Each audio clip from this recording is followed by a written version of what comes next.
Mae nifer cynyddol o sefydliadau yng Ngwynedd a tu hwnt yn gweithredu'n ddwyieithog yn fewnol, yn ogystal y gwrth ymwneud â'r cyhoedd. Beth ydy'r rhesymau sydd gan rai o'r sefydliadau hyn dros defnyddio dwyieithrwydd? Pan dyn ni'n meddwl am y cyfleoedd sy'n bodoli yn y gymuned, trwy addysg, y teulu ag ati, mae'r un mor bwysig bod yna gyfleoedd i bobl defnyddio i dewis iaith yn y gweithle hefyd. Be dyn ni'n drio wneud yn Glanllyn ydy bod ni'n rhoi y neges gadarnhaol i'r Gymraeg o hyd. Bod ni'n gydnaws ar ardal ei hun, a wedyn bod yr iaith wedyn yn naturiol, yn iaith weinyddol o fewn y gwersyll, ond hefyd yn waith eich ni chlywed o gwmpas y lle o hyd ag o hyd. Mae mynd ati weithredu'n fewnol drwy gyfrwng y Gymraeg yn bod o bwysleisio ethos sy'n cydfynd ag arferion a natur ieithyddol a diwylliannol y gymuned leol. Nad ydy hi'n siarad Cymraeg ei hun, mae Dawn Docs o wasanaeth tân ac achub Gogledd Cymru yn ymwybodol o bwysigrwydd dwyieithrwydd. We need to reflect the bilingual nature of our country, and so we make sure that not only the services that we provide to the public in both languages, we're looking to make sure that our administration internally reflects so that everybody's comfortable with using both languages.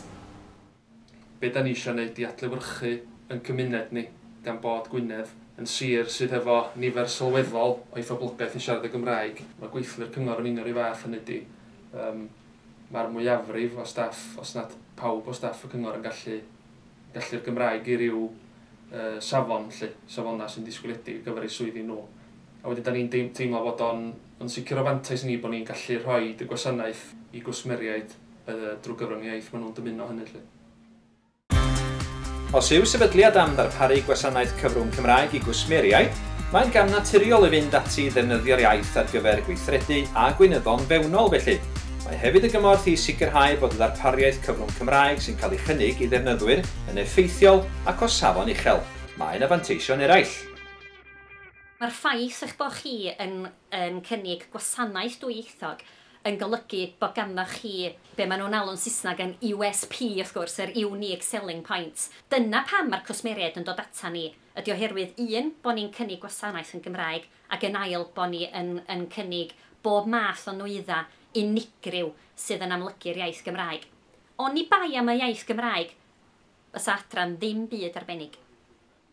Da ni'n ffodus yma yn y gwersyll, bod bobl yn dod ato ni, oherwydd yn bod ni yn sefydliad Cymraeg, maen nhw'n teimlo yn cartrefol efo ni yma, a maen nhw'n teimlo hefyd bod ni'n gallu cyfrannu at wybodaeth ac addysg, a adeiladu unigolion yn gyflawn mewn ffordd drwy ddod i ddeall am yr iaith hefyd.